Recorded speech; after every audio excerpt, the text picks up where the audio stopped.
નમસ્કાર મિત્રો, D farmer ચેનલમાં તમારું સ્વાગત છે। દેશ, દુનિયા અને ગુજરાતના તાજા, મોટા અને સૌથી મહત્વના સમાચાર જાણીએ તે પહેલા ચેનલમાં નવા છો તો ચેનલને જરૂરથી સબસ્ક્રાઇબ કરી દેજો। અમદાવાદના વિવિધ વિસ્તારોમાં 36 બ્રિજના રિપેરિંગ પાછળ 5 વર્ષમાં 35 કરોડ રૂપિયા ખર્ચ્યા। કર્ણાટકમાં ભયંકર અકસ્માત, ટ્રક અને બસ વચ્ચે ભીષણ ટક્કર લાગતા 17 લોકો જીવતા ભૂંજાયા। દેશની જાણીતી બેંકના શેર્સમાં કડાકાની શક્યતા, 1960 કરોડ રૂપિયાના ફ્રોડ કેસમાં ફરી તપાસ।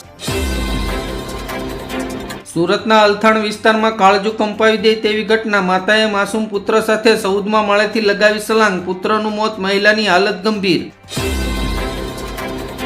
17 વર્ષ બાદ ડાર્ક પ્રિન્સની વાપસીથી બાંગ્લાદેશના રાજકારણમાં ભૂકંપ, ભારત માટે ખતરાની ઘંટી। ભારતીય સૈનિકો માટે બદલાયા નિયમ, આર્મી જવાનો ઇન્સ્ટાગ્રામ યુઝ કરી શકશે પણ પોસ્ટ નહીં કરી શકે। બાંગ્લાદેશમાં નાગરિકોનો રોષ ચરમસીમાએ, હિંસા સાથે શેખ હસીનાની સરકાર ઉથલાવી। 1 જાન્યુઆરીએ દેશવાસીઓને સરકાર આપશે મોટી ભેટ, સીએનજી અને પીએનજીના ભાવમાં થશે ઘટાડો। મનસુખ વસાવાની ચેતવણી, સરકાર ન્યાય ન કરે તો હું ભાજપ છોડી દઈશ, ચૈતર વસાવાએ કહ્યું, અમને ફેર પડતો નથી। કચ્છ જિલ્લામાં આપના હોદ્દેદારો વિવાદમાં સપડાયા, સભામાં જાણીતી ગેંગનો શાર્પ શૂટર દેખાતા સવાલો ઊભા થયા। થાઈ સેનાએ કંબોડિયામાં ભગવાન વિષ્ણુની પ્રતિમા તોડી, વિશ્વભરના હિન્દુઓની લાગણીઓને ઠેસ પહોંચી, ભારતે આપ્યો આવો જવાબ। ટ્રમ્પ સરકારના ચોંકાવનારા નિર્ણયથી અમેરિકામાં 3 લાખ ભારતીય વિદ્યાર્થીઓનું ભાવિ અર્ધતાલ। ભારતના પાડોશી દેશમાં કટ્ટરવાદીઓના અત્યાચાર વધતા હિન્દુ વસ્તી 14%માંથી ઘટીને 7% રહી ગઈ છે। ચૂંટણી પહેલા મતવા વોટર્સને લઈને બંગાળમાં રાજકારણ ગરમાયું, 45 બેઠકો પર બદલાઈ શકે છે સમીકરણ। આઈસીસી રેન્કમાં 5 ભારતીય ખેલાડીઓ વિશ્વમાં પહેલા ક્રમે, ટી20 કેપ્ટન સૂર્યકુમાર યાદવને મોટો ઝટકો। ભારતે પરમાણુ શસ્ત્ર વહન કરનારી બેલિસ્ટિક મિસાઇલ સબમરીનમાંથી છોડીને કર્યું શક્તિ પ્રદર્શન। ભારત અને ચીન સીમા વિવાદ પર અમેરિકાના હસ્તાક્ષેપથી ડ્રેગન ભડક્યું, કહ્યું આ અમારો મામલો છે। સુરતમાં એસઆઈઆરની કામગીરી વચ્ચે નવો વિવાદ, રાતોરાત મતદારો ક્યાં ગાયબ થયા, સાંસદ મુકેશ દલાલનો કમિશનર અને કલેક્ટરને પત્ર। પુણે મહાનગરપાલિકાની ચૂંટણી જીતવા માટે નેતાઓની અવનવી ઓફર, સામ ડામ દંડ ભેદની તમામ પ્રકારની નીતિઓ અપનાવી। મુકેશ અંબાણીએ વધાર્યું જગત જમાદાર ટ્રમ્પનું ટેન્શન, ગુજરાતની રિફાઇનરી સાથે રશિયાનું છે કનેક્શન। ચીને પાકિસ્તાનને આપ્યા રાફેલની ટક્કરના ફાઇટર જેટ, પેન્ટાગોનના રિપોર્ટમાં મોટો ખુલાસો। વિદેશમાં નોકરીની ઘેલસા પડી ભારે, વડોદરાના 10 યુવકો મ્યાનમારમાં ફસાયા, વિડીયો મારફતે મદદની લગાવી ગુહાર। યુએનની 80મી વર્ષગાંઠની ઉજવણી, વૈશ્વિક સંકટ વચ્ચે ભારત મુખ્ય ભૂમિકા ભજવવા તૈયાર। કાશી વિશ્વનાથ મંદિર પ્રશાસને મોટો નિર્ણય લીધો, વીઆઈપી પ્રોટોકોલ અને પર્સ દર્શન પર પ્રતિબંધ। પીએમ મોદીએ વીબીજી રામજી એક્ટને સમર્થન આપ્યું, કહ્યું ગામડાઓમાં રોજગારી સાથે સંપત્તિનું સર્જન થશે, નવો કાયદો મનગેરાનું સ્થાન લેશે। રાજકોટના ધોરાજીમાં મગફળી કેન્દ્ર પર મજૂરો અને ખેડૂતો વચ્ચે વિવાદ, અધિકારીની દાદાગીરી કેમેરામાં થઈ કેદ। મુખ્યમંત્રી યોગી આદિત્યનાથે કહ્યું, ગાઝામાં આંસુ વહાવનારાઓ બાંગ્લાદેશમાં હિન્દુઓની હત્યા પર કેમ મૌન છે। અરવલ્લી બચાવો આંદોલન ઉગ્ર બનતા કેન્દ્રનો યુ-ટર્ન, સમગ્ર પર્વતમાળામાં નવી માઇનિંગ મંજૂરી પર પ્રતિબંધ। દિલ્હીમાં સૌરવ ભારદ્વાજ સહિત આપના 3 નેતાઓ વિરુદ્ધ એફઆઈઆર, સાન્તા ક્લોઝના અપમાનનો આરોપ। બેશરમ પાકિસ્તાન ગાઝાના વિનાશમાંથી ફાયદો મેળવવા માંગે છે, ભારતને પણ બદનામ કરવા રમી રહ્યું છે આ રમત।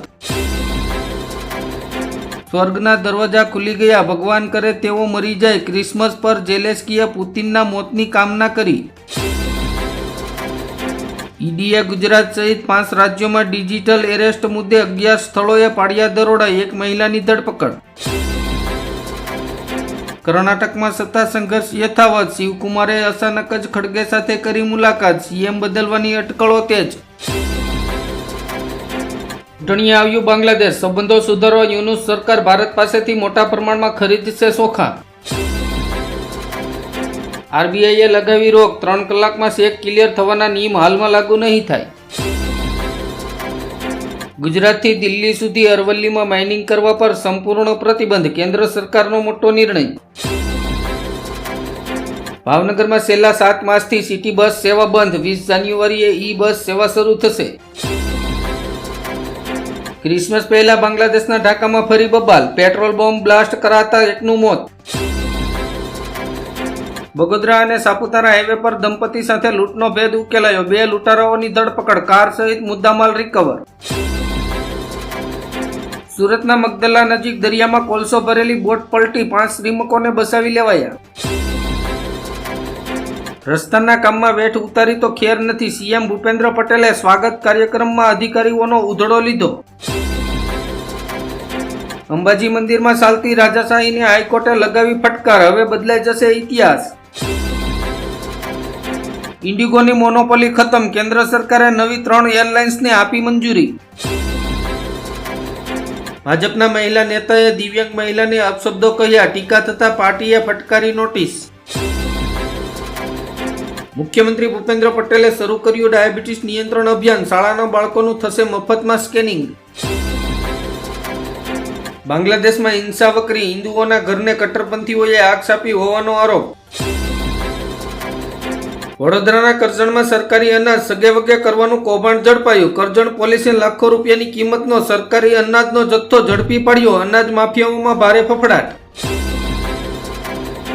ગુજરાત રાજ્ય માર્ગ પરિવહન નિગમની ટેકનોલોજી અપડેટ, મુસાફરોને SMS ક્લિકથી મળશે બસનું લાઈવ લોકેશન. સોના ચાંદીના ભાવે રસ્યો ઇતિહાસ, ચાંદીના ભાવ 2,25,000 ને પાર. ગિરનારની લીલી પરિક્રમા, કમોસમી વરસાદ બાદ હવે પોષી પૂનમે પરિક્રમા શરૂ કરવા સંતોએ સરકાર પાસે માંગી મંજૂરી.